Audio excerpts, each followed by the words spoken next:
गुरुवार दिनांक 9 जानेवारी रोजी संत गाडगेबाबा अमरावती विद्यापीठाच्या मनमानी कारभाराच्या विरुद्ध विद्यार्थ्यांच्या न्याय हक्कासाठी जिल्हाधिकारी कार्यालयापासून ते विद्यापीठावर विद्यार्थी आक्रोश मोर्चा काढण्यात आला।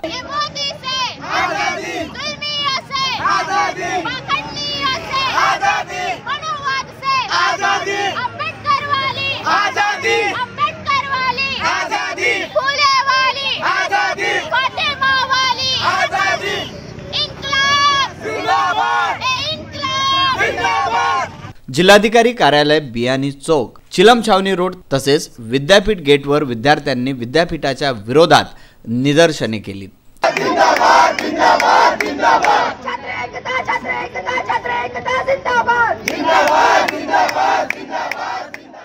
यावर्षी माझा असं ऐकवित आहे की 36 करोड रुपये विद्यापीठांना फायदा झालेला आहे। 36 करोड रुपये विद्यार्थ्यांना फायदा झालेला आहे निव्वळ परीक्षा शुल्कामधून। म्हणजे विद्यापीठ काय फक्त विद्यार्थ्यांना लुटण्यासाठी काढलेला आहे का? ज्ञानार्थी विद्यार्थी घडवायची नाही आहे का? हा आमचा पहिला सवाल आहे। दुसरा सवाल हा आहे की पूर्ण भारतामध्ये पीएचडी साठी फार कमी शुल्क आहे आणि संत गाडगेबाबा अमरावती विद्यापीठामध्ये लाखोची शुल्क। गरीबाच्या विद्यार्थ्यांनी का पीएचडी करावीच नाही, श्रीमंताच्या लोकांनी पीएचडी करावी, हा आमचा महत्वाचा मुद्दा आहे। कारण की प्रश्न हा आहे की 50,000 रुपयापर्यंत कोणीही संशोधन करू शकत नाही। 50,000 रुपये फी, एवढी फी कुठून आणली? हा लुटीचा प्रकार आहे, यासाठी आमचा विरोध आहे। तिसरा महत्वाचा मुद्दा हा आहे आमचा की 2 वर्षापासून महाविद्यालय निवडणुका झालेल्या नाही। सेमिस्टर पद्धत बंद करावी। सेमिस्टर पद्धतीमुळे परीक्षा शुल्कात वाढ झाली आहे। परीक्षेचे निकाल वेळेवर लागत नाहीत। पाठ्यक्रमाचे पुस्तके बाजारात उपलब्ध नसल्यामुळे विद्यार्थ्यांना आर्थिक मानसिक त्रासाला सामोरे जावे लागत आहे। विद्यापीठ प्रशासन विद्यार्थ्यांची आर्थिक लूट करत आहेत। मागील 2 वर्षापासून महाविद्यालयीन निवडणुका झालेल्या नाहीत, त्यामुळे विद्यार्थ्यांच्या समस्या मांडणाऱ्या बाजूने प्रतिनिधित्व अपुरे पडत आहे। पीएचडी संशोधक अभ्यासक्रमाचे शुल्कात 50 ते 60 हजारांनी वाढ झाली आहे। त्यामुळे गरीब मागासवर्गीय विद्यार्थ्यांनी पीएचडी करू नये का, उच्च शिक्षण घेऊ नये का, असा प्रश्न विद्यापीठाच्या कार्यशैलीवर दिसून येत आहे। विद्यापीठ प्रशासनाची भूमिका विद्यार्थ्यांबद्दल सहकार्याची दिसून येत नसल्याचं विद्यार्थ्यांनी यावेळी व्यक्त केलं। काहीतरी आहे, विचित्र सरकार जरी आलेलं असलं तर विचारसरणी बदललेली आहे, म्हणून आता कुलगुरू बदलायला काही हरकत नाही। सरकार बदललेलं आहे, कुलगुरू बदलून टाका, घरी पाठवा यांना। ज्यांना विद्यार्थ्यांच्या समस्याची जाण नाही, त्यांना सेमिस्टर पॅटर्न माहित नाही, हे सगळी परिस्थिती खराब आहे। आणि बहुजन समाजातले लोक डॉक्टर झाले पाहिजे ना, झाले पाहिजे की नाही झाले पाहिजे?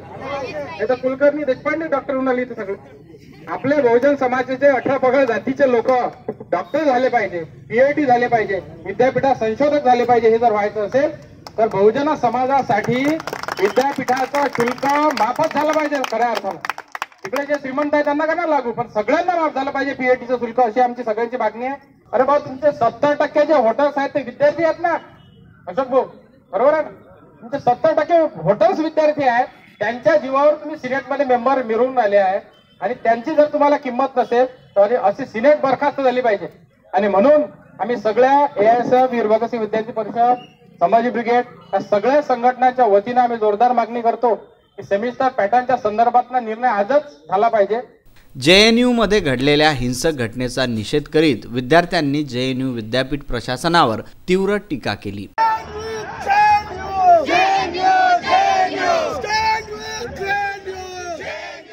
भारत हा लोकशाही देश असून भारताचे संविधान हे जगातील सर्वोत्कृष्ट संविधान आहे। संविधानाने दिलेल्या मूलभूत हक्क आणि अधिकारावर मनुवादी संघाद्वारे अभिव्यक्ती स्वातंत्र्यावर गदा आणण्याचं आणि धर्म, जाती, पंथ, लिंग भेदभाव करीत दडपशाहीचं वातावरण या देशात माजवण्यात येत असल्याचं विद्यार्थ्यांनी विद्यार्थी आक्रोश मोर्चाद्वारे विदर्भ न्यूज समोर व्यक्त केलं। त्या सगळ्या विद्यापीठावर एका विशिष्ट विचारसरणीचा पगडा आहे। सगळ्या विद्यापीठाचे कुलगुरू, कुलसचिव हे विशिष्ट विचारसरणीचे भरण्यात आलेले आहे। उच्च व तंत्र शिक्षण मंत्री याच्या आधी जे होते त्यांनी प्री प्लॅन काही सिनेटमध्ये मेंबर घेतलेले आहेत आणि काही अमरावती विद्यापीठाचे सिनेट मेंबर हे विद्यापीठ चालवत आहे। एक सिनेट मेंबर नाव घेत नाही मी त्याचं, त्या सिनेट मेंबरच्या इशाऱ्यावर विद्यापीठ सुरू आहे। सिनेट मेंबर पुढे असतात, कुलगुरू मागे असतात, म्हणजे हे सगळं प्लॅन आहे। आणि आता सुदैवानं थोडं काही विचारसरणीचं, वेगळ्या विचारसरणीचं सरकार ते काही म्हणा तुम्ही, ते लोक बोलतात का हे असं काय म्हणू त्याला आपण विचित्र काहीतरी आहे. हा प्रश्न आम्हाला इथल्या प्रशासनाला विचारावा लागेल. भारतीय संविधानानं आर्टिकल 21 हे जेव्हा कलम लागू केलं, right to education, right to life, right to life मध्ये जीवन जगण्याच्या अधिकारात शिक्षणाचा अधिकारासोबत आर्टिकल 21 सुद्धा लागू केलं.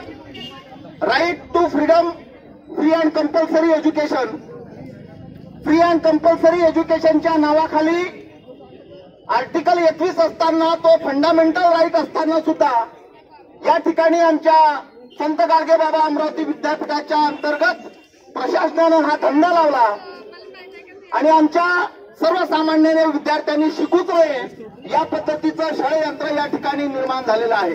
विशेष म्हणजे विद्यापीठाचे कुलगुरू यांनी विद्यार्थ्यांच्या विविध मागण्या सविस्तरपणे ऐकून घेतल्या व त्यावर विद्यापीठ काय करू शकते या बाबतीत मार्गदर्शन केलं. आपण येऊ. तुमची पहिली मागणी आहे सत्र पद्धती बंद करा. मी मागच्या वेळेला सांगितलं होतं की काही गोष्टी एकूण यंत्रणेमध्ये सगळ्या विद्यापीठाच्या हातात नसतात. त्याच्यामध्ये MHRD, विद्यापीठ अनुदान आयोग, राज्य सरकार आणि मग विद्यापीठ. विद्यापीठ ही एक्झिक्युशन बॉडी आहे. विद्यापीठाच्या बाहेरचे विषय असतील तर ती पॉलिसी जी शासनाने तयार केलेली असते ते शासनाचं एक्झिक्युशन आपल्याला ते करावं लागतं.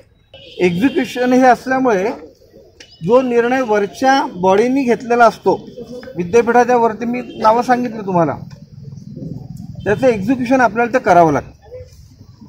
सत्र पद्धतीतला आउटपुट, तो जो विषय त्यांनी सांगितला, त्या आउटपुटचा विचार करून फीडबॅक विद्यापीठ देत असतं त्यांना.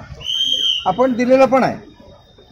याच्या आधी 3-4दा निवेदन आले, अकॅडमिक काउन्सिलमध्ये विषय ठेवला, आपण शासनाकडे पाठवला. तो निर्णय शासनाला घ्यायचा आहे. सत्र पद्धती बंद करण्याचा विषय आणि सुरू करण्याचा विषय तो विद्यापीठाच्या हातात नाही. नवीन कायदा जो आला आता राज्यामध्ये, हे मी खूपदा सांगितलं आहे. नवीन कायदा जो आला महाराष्ट्र पब्लिक युनिव्हर्सिटी ॲक्ट 2016, त्याच्यामध्ये मॅन्डेटरी केला आता CBCS, choice based credit system. CBCSची पहिली पायरी म्हणजे पहिला टप्पा जो आहे तो पहिला टप्पा सेमिस्टर असतं. तर त्यामुळे हे जर बंद केलं तर विद्यार्थ्यांच्या डिग्रीच्या व्हॅलिडिटीचा प्रश्न उभा राहू शकतो. हा विद्यार्थी शिक्षण घेतल्यानंतर त्याची डिग्री राज्याने आणि देशाने ठरवलेल्या पॉलिसीच्या अनुसरून आहे का नाही या पद्धतीने त्याची व्हॅलिडिटी ती ठरते. आणि म्हणून असं जर बंद केलं तर विद्यार्थ्यांवर तो अन्याय होईल. महाविद्यालयीन निवडणुका, दुसरी जी मागणी तुमची आहे, मला वाटतं लिंगडोह कमिटीने निवडणुका घ्यायला सांगितल्या होत्या. या कायद्यामध्ये ते कंपल्सरी केलं आहे. म्हणजे पहिल्यांदा या कायद्यामध्ये विद्यापीठांच्या निवडणुका घ्यायच्या असं ठरवलं आणि अमरावती विद्यापीठांनी प्रक्रिया पण सुरू केली. त्या पद्धतीने प्रक्रिया सुरू झाली. वर्तमानपत्रात बातमी तुम्ही वाचली असेल. त्यावेळेला राज्याच्या निवडणुका आल्यामुळे राज्य शासनाचं पत्र आलं, नोव्हेंबरपर्यंत या निवडणुकांना स्थगिती देण्यात याव्यात, कारण 21 ऑक्टोबर निवडणुकीची तारीख होती. नंतरच्या आदेशानुसार निवडणुकीची कार्यवाही होईल. अजूनपर्यंत शासनाकडनं निवडणुकीचा कुठलाही आदेश आपल्यापर्यंत आलेला नाही. त्यामुळे केवळ संत गाडगेबाबा अमरावती विद्यापीठ नाही, राज्यातल्या कुठल्याच विद्यापीठांमध्ये शुल्क त्वरित कमी करा हा विषय विद्यापीठाच्या अखत्यारीतला आहे. हे मी मागे सांगितलं होतं. आणि कमी करण्यासंबंधीचा पॉझिटिव्ह याला तुम्ही म्हणू शकता 2 महिन्यापूर्वी वगैरे जे काही निवेदन दिलं होतं. 13 तारखेला अकॅडमिक काउन्सिलची मीटिंग पण आहे 13ला. त्याला ते फायनल होऊन आपण कमी करण्याचा पॉझिटिव्ह विचार तो करतो. फक्त ही फी जी आकारली जाते ती नवीन गाईडलाईनप्रमाणे रिसर्च सेंटरची निर्मिती झाली PhD साठी. की त्यांना जो काही खर्च येतो त्याच्यासाठी ही फी आकारली जाते. विद्यापीठाचं काही त्याच्यामध्ये योगदान नसतं, कॉन्ट्रीब्युशन. तर त्यामुळे त्या रिसर्च सेंटरला जो खर्च करावा लागतो त्या दृष्टीने आकारलेली फी आहे.